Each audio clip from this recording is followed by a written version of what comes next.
Hello, hello, hello, good people. Hello, good people. I am Dr. Hollie Kelly, and this is Dr. Kelly's perspective for August 29th. We are at the end of the month, And so I'm going to continue on with this week's theme of communication and different aspects of it. And had I really thought to put this in order, this perspective probably would have been on Monday as one of the most important. They're all important, but one of the most important communication skills. And you see, I have labeled today's perspective 2-to-1. It's proportion 2-to-1, and I'm talking about listening. Listening.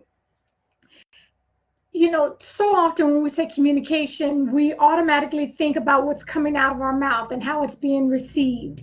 And I am here to encourage us that we need to be proportional. God, the creator, the master designer, gave us 2 ears, okay, 2 ears and one mouth. And we need to use them proportionally. Good morning, Bridget and Ty. I see you out there. And Vanessa, good morning for all who are joining me on both Periscope and Facebook Live. We need to use our ears and our mouth proportionally. We need to listen better, be a better listener. And listening is not, I'm not talking about just hearing. My niece and goddaughter, Michaela, who we are so proud of, is down in Guatemala. She's a PhD audiology student, and she's down in Guatemala working with young people in tons of villages throughout the country and helping to restore and fine-tune audiology issues. So hearing is a physiological matter. Okay, you got some vibrations and an eardrum, and okay, I'm not talking about hearing. I'm talking about listening, and listening is a communication skill that we need to master. If we're going to improve the state of our relationships, and everything is about relationships, because we don't do anything solo. We don't do anything significantly or of significance solo. It is always going to be in and with other people. And so we have got to, good morning, Kendra. Hey, Reginald. I know it's been a long time. We've got to master that skill, and it is a skill. Listening is a skill, just the way that people who constantly interrupt people when they're talking, that's a habit that they've developed. It's a habit that they've developed, and in part because they're not listening. We all listen. We all listen through our own perspectives. We all listen through our own filters, and we've got filters of gender, ethnicity.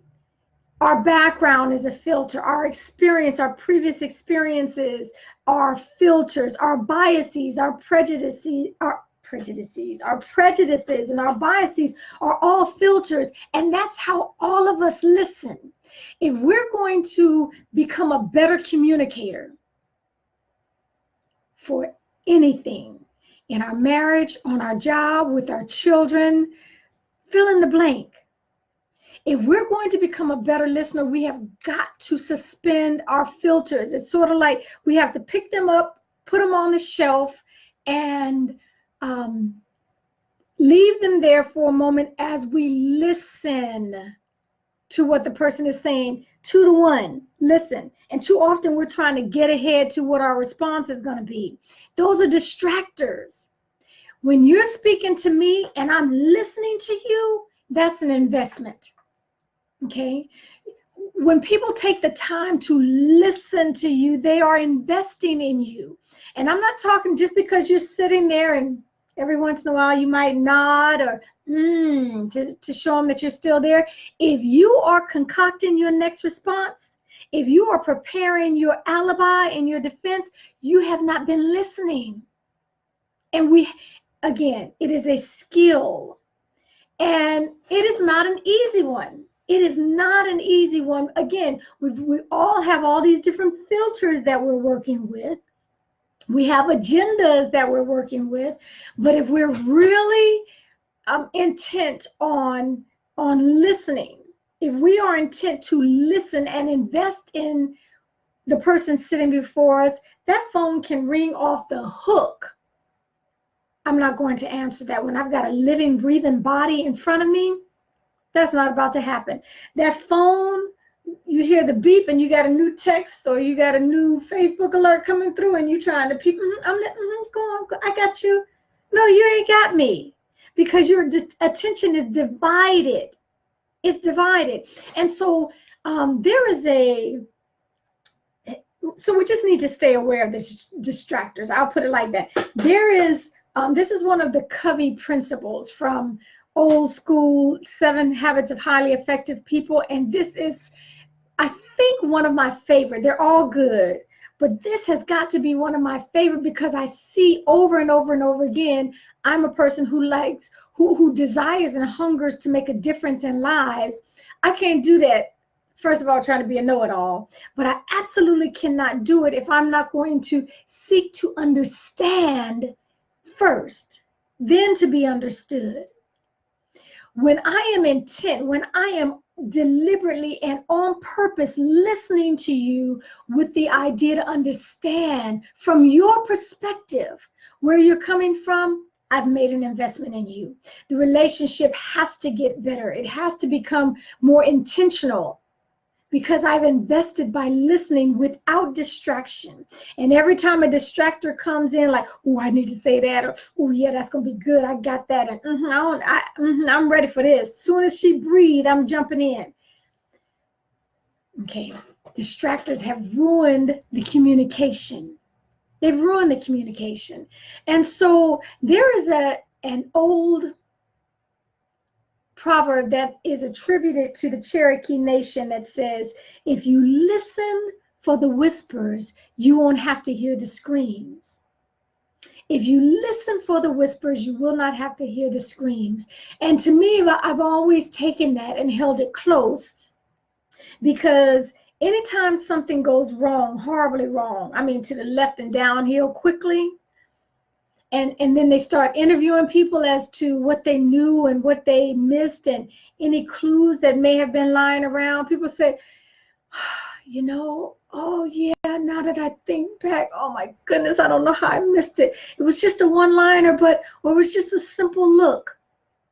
When we are intentionally and deliberately and on purpose listening to the hearts of people, listening, setting aside our filters, because we all have them.